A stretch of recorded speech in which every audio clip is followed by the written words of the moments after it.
Vocês estão prontos para raciocinar? Sim? Essa resposta positiva revela que a mente dispersiva foi superada e agora enfrenta corajosamente os desafios deste esporte radical, que é o se atirar num encadear complexo de ideias.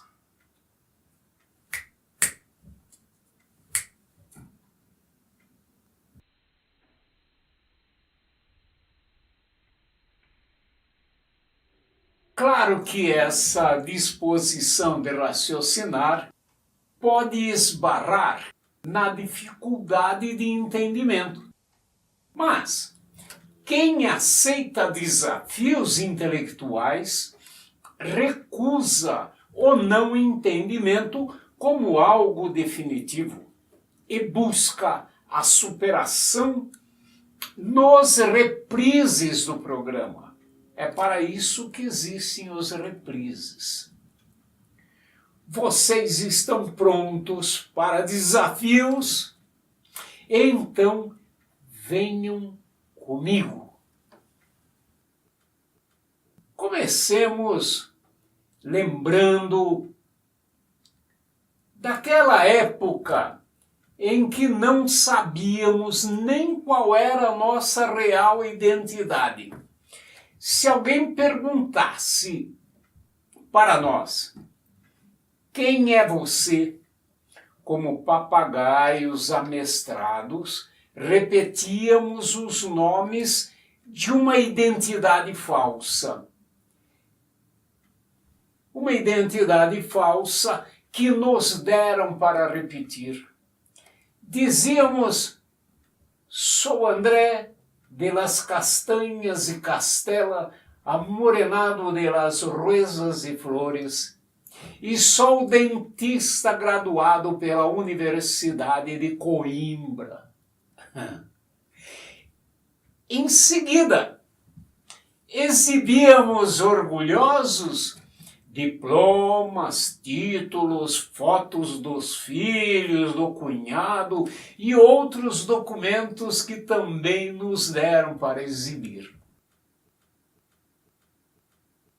Para começar a desconfiar que essa identidade era falsa e que nós mentíamos para nós mesmos, teríamos de aceitar o desafio de renunciar àquela velha mania de repetir nomes ou palavras sem raciocinar seriamente sobre o que significam. O problema é que dormíamos e até sonhávamos que tínhamos um profundo autoconhecimento. Nós dizíamos também, eu sei quem sou. Eu sou eu, o resto é...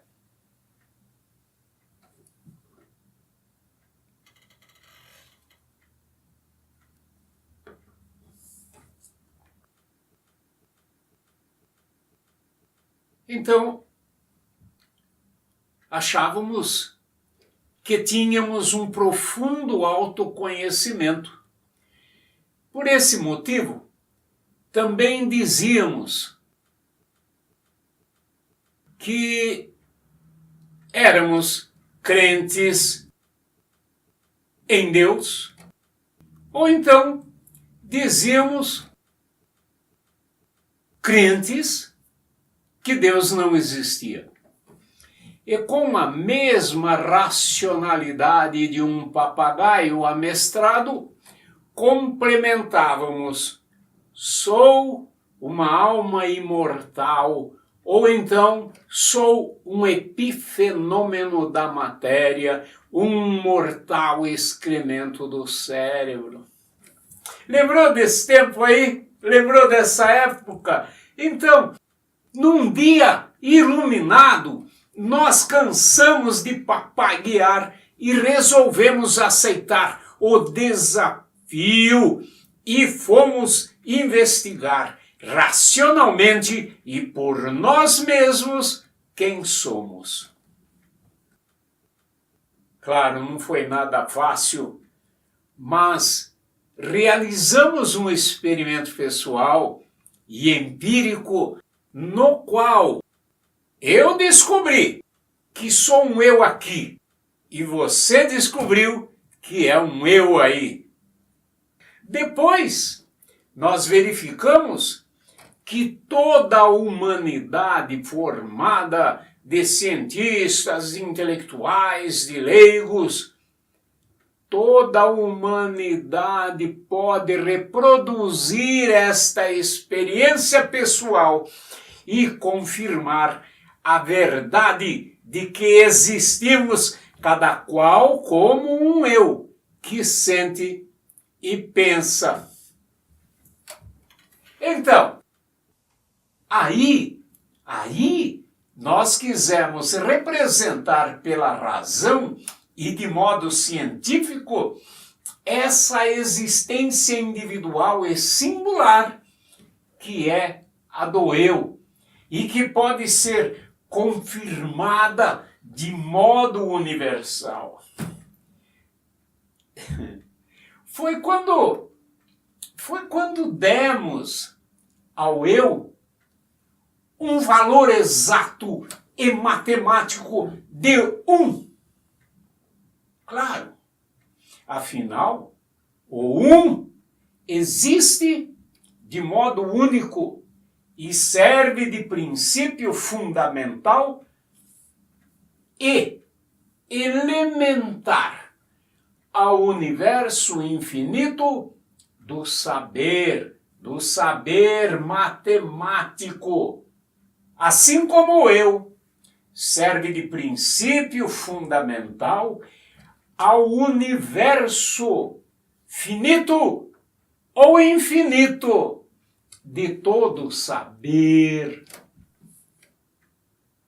Eu estou dizendo que o eu existe exercitando as funções de sentir e pensar, sendo por isso mesmo essencial e básico para todo tipo de saber ou de conhecimento, seja uma noção insignificante ou um cabedal científico grandioso sobre as coisas do universo. Nenhum conhecimento existe sem o eu. Você já pensou nisso? Logo, o saber que reduz o eu à inexistência é contraditório e, portanto, falso. Por quê? Olha, presta atenção. Todo saber só prova que o eu existe. Você, é claro, muito espertamente já diria, por princípio, então, o saber sobre a morte só afirma a existência do eu, porque não tem como saber da sua inexistência, o eu.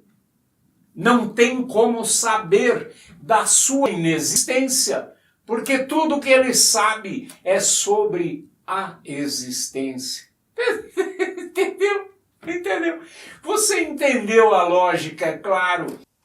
Mas, por que então sempre tem alguém afirmando o fim do eu com a morte? Por quê? Porque esse alguém repete como papagaio mais uma identidade falsa. Em primeiro lugar, porque assim como quando eu digo o nome Jorge, só tenho um conjunto de sons que nada tem com o eu que sou. O nome morte também não indica nada experimentável na natureza, assim como Jorge, sons. Morte é palavra abstrata que significa o fim de algo. Algo que jamais pode ser o eu. Porque nenhum eu pode experimentar o próprio fim para saber como é que é passar da existência para o não existir. É gozado, né? Olha, sendo assim, o saber que decreta o fim do eu só pode ser falso. Ora, se o eu não findou, não pode experimentar nem saber sobre o fim. E se findou, não experimenta e nem sabe sobre nada.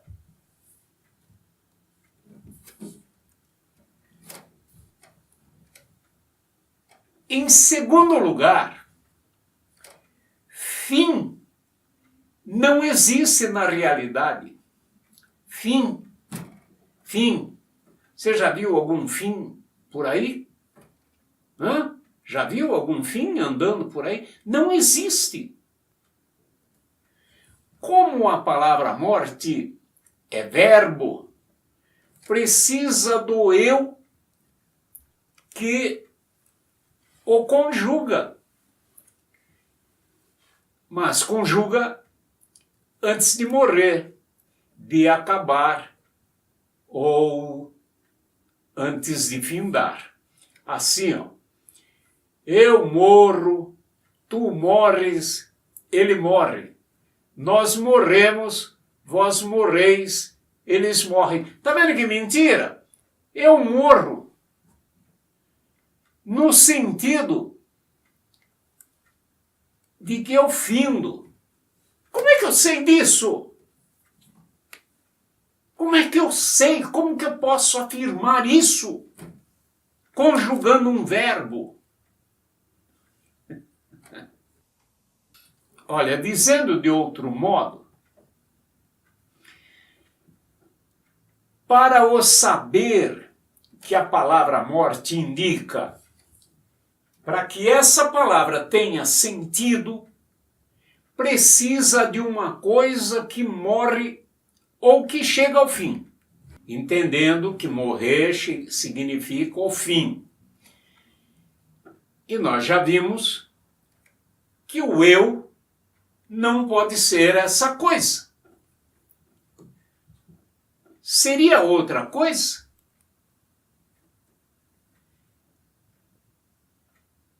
Então,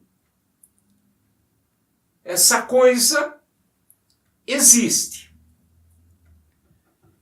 Mas o fim que dá significado para a morte, ou para o final dessa coisa, o fim não existe. É loucura, ou parece loucura, né? Mas o fim é só fim. A coisa que finda, que chega ao fim, a coisa existe, mas o fim não existe. Então, veja bem, qual é a coisa que precisa do fim para findar? Respondeu?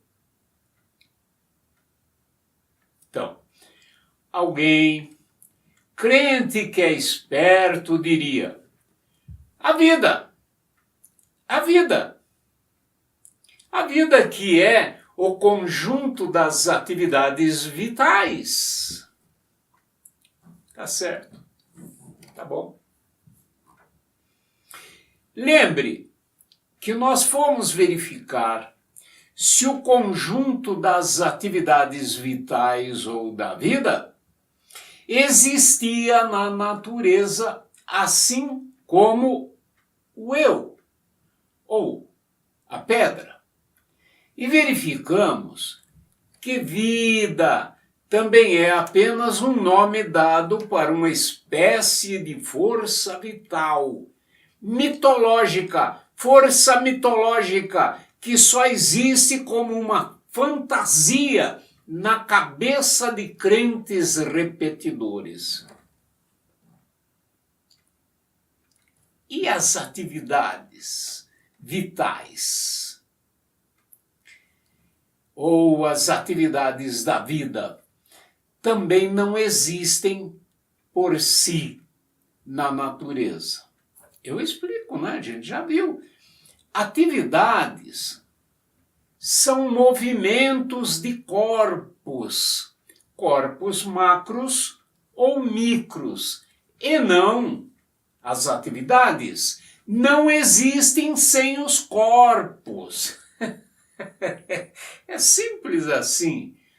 Olha aqui, ó, o copo se movimenta, mas o movimento não existe sem o copo.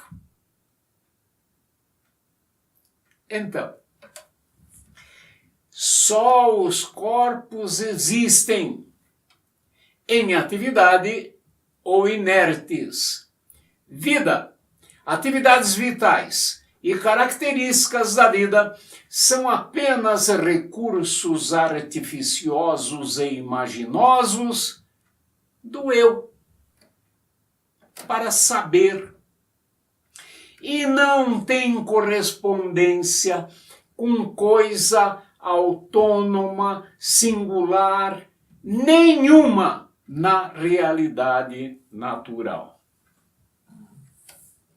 Portanto, o valor das atividades autônomas da natureza, na natureza, é o valor das atividades singulares, autônomas, na natureza, é zero. O conjunto das atividades vitais é o conjunto de zeros, que você soma todos e termina com o zero. Portanto, meu amigo, minha amiga, vida e morte são apenas personagens fictícios de uma farsa de péssimo gosto, e não passa de um mero jogo de palavras.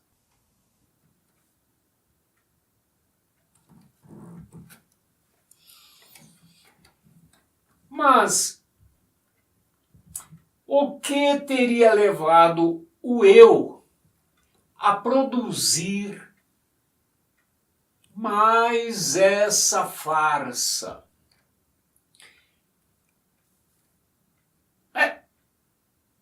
Certamente ele se deixou iludir por uma mudança de forma que ocorre no corpo material. Esta mudança de forma é que o levou a imaginar que existiria uma mudança de identidade outra. Outra, o eu explico, olha, eu explico, não se apavore, calma. Olha, o eu tinha batizado o corpo com o nome de vivo, quando ele surgiu para a sua experiência sensorial. Surgiu após uma transformação que lhe deu forma. E depois, quando o corpo passou por uma outra transformação, o eu o batizou com o nome de morto. Isso aconteceu também, se você lembra, com aquele automóvel que nós usamos e que parou lá na Castelinho, lembra? A gente precisava de um carro novo, porque aquele lá já não ia mais. O carro, ele surgiu na indústria depois de uma transformação que agregou uma matéria-prima ou várias matérias-primas previamente existentes na natureza.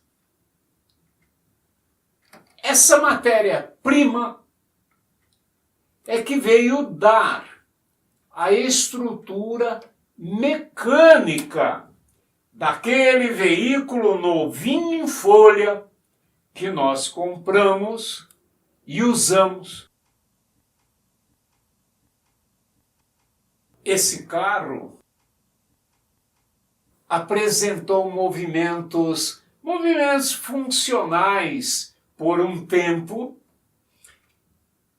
quando consumia e queimava combustível, assim como o nosso corpo. Depois de certo tempo de uso, você sabe, apresentou alguns desgastes estruturais e parou de funcionar. Então, não é simples? Ambos, carro e corpo, por falta de combustível ou por desarranjos estruturais, deixam de apresentar as atividades úteis ao motorista, mas não chegam ao fim, porque não deixam de existir na natureza. Apenas as formas estruturais que aparecem para a nossa experiência sensorial, apenas essas formas podem desaparecer. O corpo e o carro sofrem transformações e retornam àquela condição de elementos que serviram de matéria-prima para a sua formação inicial e aparecimento. Ai. Olha, isso que eu falei está de acordo com a lei de conservação de massa enunciada pelo fundador da química moderna, Antoine de Lavoisier. Eu falei legal, não falei então? Segundo essa lei de conservação de massa, na natureza, nada se cria, nada se perde, tudo se transforma.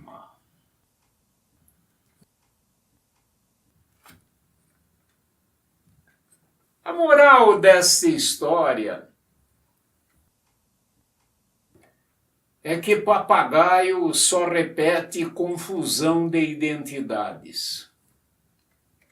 Esclarecendo melhor, o eu não é o nome que lhe dão, nem é o corpo que se transforma. O eu pode atender por um nome e também pode fazer confusões de identidade, mas expressa pelo corpo a sua maior ou menor inteligência de comandante ou de motorista. Assim,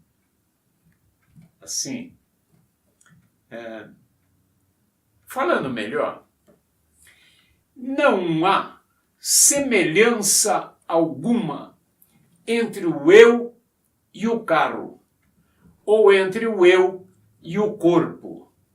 O eu não apresenta forma aparente como o carro e o corpo. O eu é inteligente, tanto que reconhece outro eu depois de ter conhecido a sua personalidade ou o modo como esse outro eu comunica o seu sentir e pensar pelos meios de que dispõe para se expressar. Eu esclareço, calma. É assim é que o eu reconhece o autor de um estilo literário, de uma poesia, de uma música ou de uma pintura.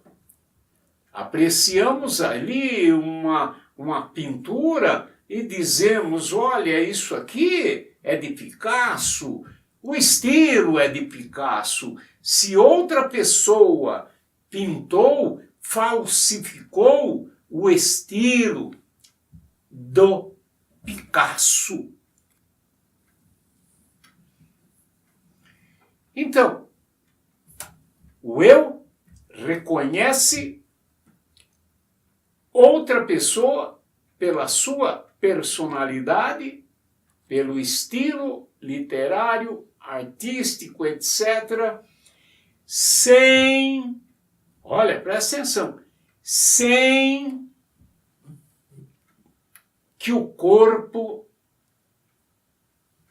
do autor esteja presente. Então, os crentes, naquilo que receberam para repetir, comparam a forma que o corpo do alheio tinha antes da transformação com a forma do corpo já mudado. Daí passam a crer que o eu nunca visto, mas de personalidade conhecida, deixou de existir só porque não está mais se expressando por aquele corpo, não está mais dirigindo aquele corpo. Não ocorre aos crentes que o eu pode estar se expressando de um outro modo. Eu digo isso porque nenhuma forma indica qual o destino que o eu tomou depois que o corpo se transformou. E, sendo assim, qualquer coisa que se afirme sobre o eu, tendo em vista apenas a transformação do corpo, é pura cascata, pura especulação sujeita a erro grosseiro.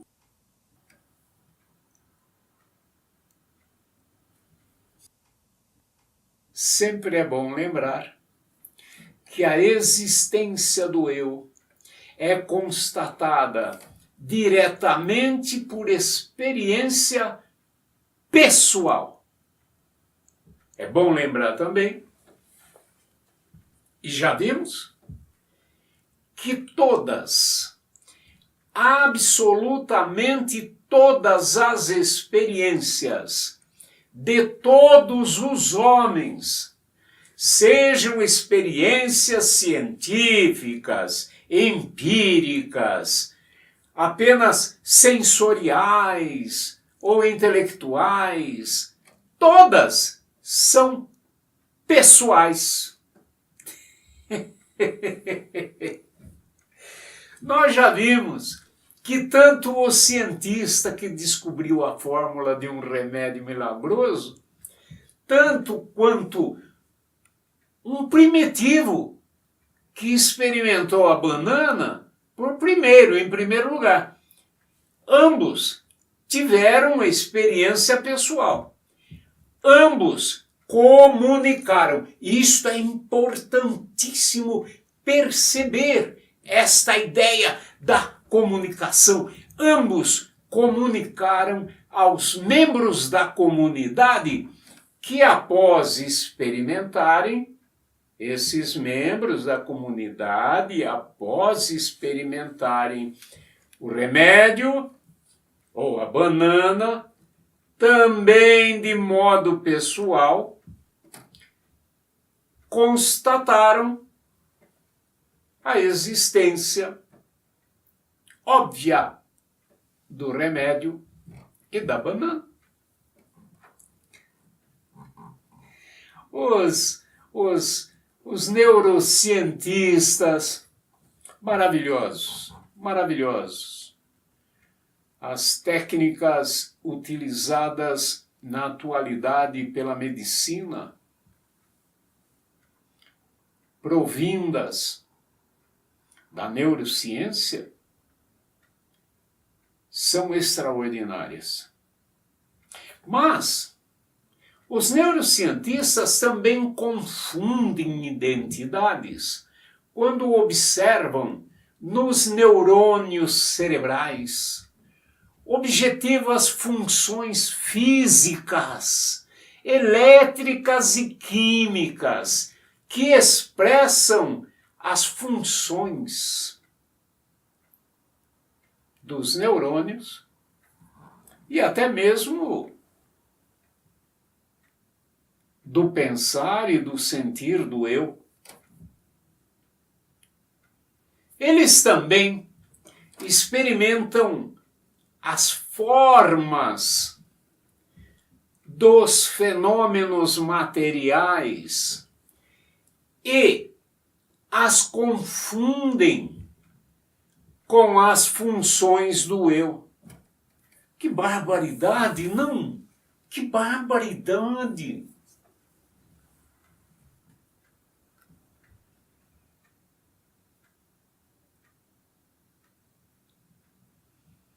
Nessa confusão, sempre tem alguém que se diga cientista afirmando, sem provar, que as funções do eu são efeitos das funções cerebrais.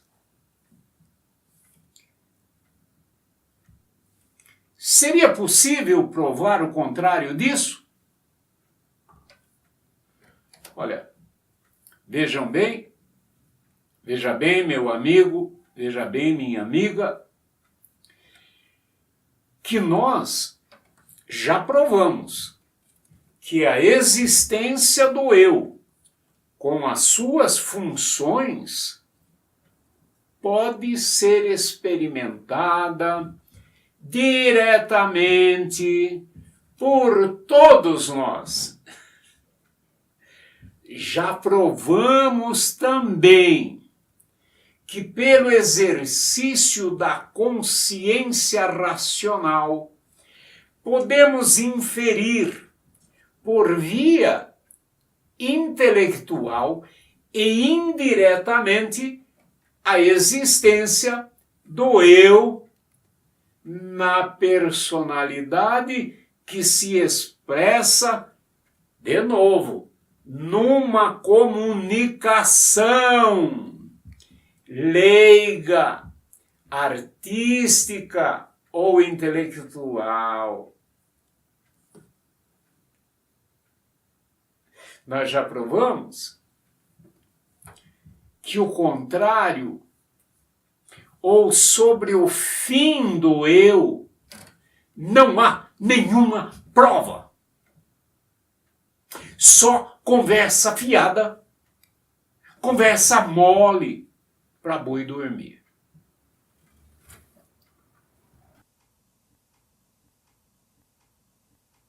Olha, nós já provamos que a afirmação de que o eu é um excremento cerebral não tem fundamento científico algum. Não pode ser provado nos moldes da ciência. Os moldes da ciência são os experimentais. Agora, tendo em vista o modo essencial e universal do eu conhecer, estaremos encarando no nosso próximo programa o próximo desafio, que é provar que o eu continua existindo de modo singular após o corpo se transformar, parando com suas funções vitais. Esse é o nosso desafio. A primeira prova que damos, se prepare, é a de que seu corpo, olha, preste atenção, olha, preste muita atenção, o seu corpo, assim como o meu, já passaram por tantas transformações, desde aquela forma do bebê para a forma da criança, depois para a forma do adolescente, aí para a forma do adulto. Eu não sei você, mas eu não sei se você passou ou não passou para a terceira idade e talvez até para a senilidade ainda. Mas eu não quero desanimar ninguém. Mas irá passar e tomara que passe, porque imagina, se você não chegar lá é porque, né? Então, veja, após tantas transformações no corpo, eu continuo sendo eu, passando por todas essas transformações, por todas essas transformações, e você também.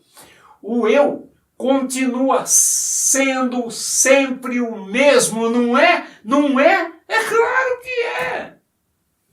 Ou, por acaso, em algum momento, você deixou de ser você? Quando houve a transformação. Quando você passou da criança para a adolescência, deixou de ser você? É isso? Claro que não! Todos podem verificar a verdade dessa experiência, que, embora seja pessoal, também é universal. o eu permanece apesar das transformações.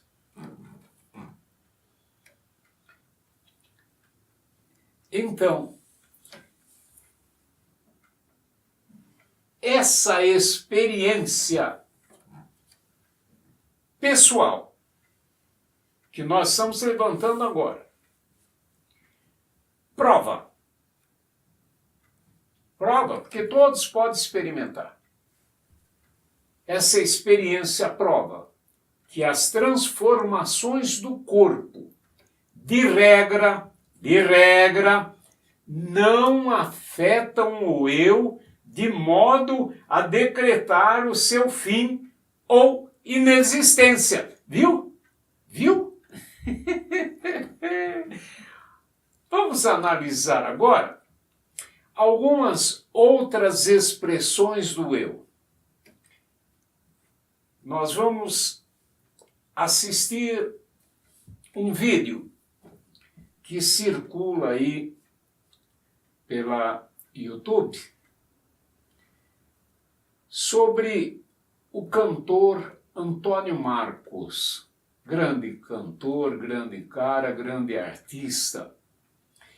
Ele, por exemplo, comunicou por revistas e pela Rede Globo de televisão aquilo que ele experimentou num estado de coma que sofreu um ano antes de os médicos, infelizmente, declararem a parada definitiva de suas funções cerebrais.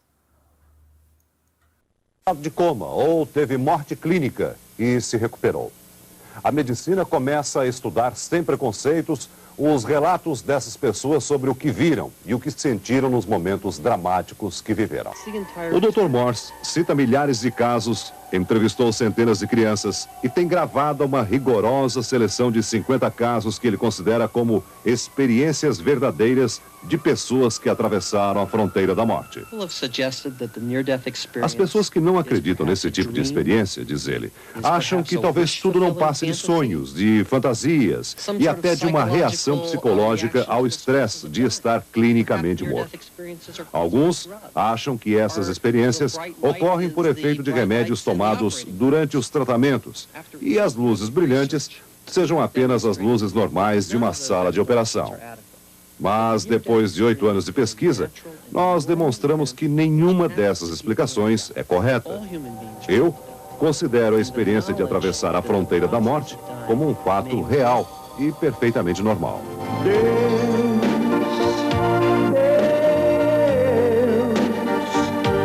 marcou o dia e o amor. No Brasil, o cantor Antônio Marcos, que por coincidência está gravando agora a música tema do filme Ghost, O Outro Lado da Vida, que é um grande sucesso de bilheteria, teve há 1 ano e meio a experiência de ficar 17 dias em coma. Uma experiência que ele conta ainda emocionado nesse depoimento à repórter Fernanda Esteves. Eu estava dentro de um lugar de vidro, todo fechado de vidro, cheio de tubo, amarrado. De repente eu olhei para a cama onde eu estava, de fora, e eu me lembro que a Débora Duarte foi me visitar. E eu queria falar com ela, porque ela tinha sido minha mulher, foi minha mulher, é uma pessoa maravilhosa, que eu amei muito. Então eu queria falar com ela, dizer para ela obrigado. E eu sei que ela falava comigo alguma coisa, mas aí ela não estava olhando para mim lá fora, ela estava olhando para mim deitada. E eu então fiquei desesperado, porque eu falava, ela não respondia. Eu falei com a minha mãe não me respondeu. Eu vi um monte de médicos, tentei conversar com eles, não consegui. Aí o desespero ficou grande, porque então eu quis voltar para a cama. Pro teu corpo. Pro meu corpo, porque eu fiquei com medo do que estava acontecendo comigo. Eu falei, isso não, eu não posso ter 2.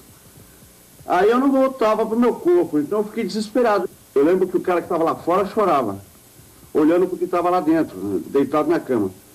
Aí depois apagou tudo, aí eu não vi mais ninguém. Terrível, né? Terrível.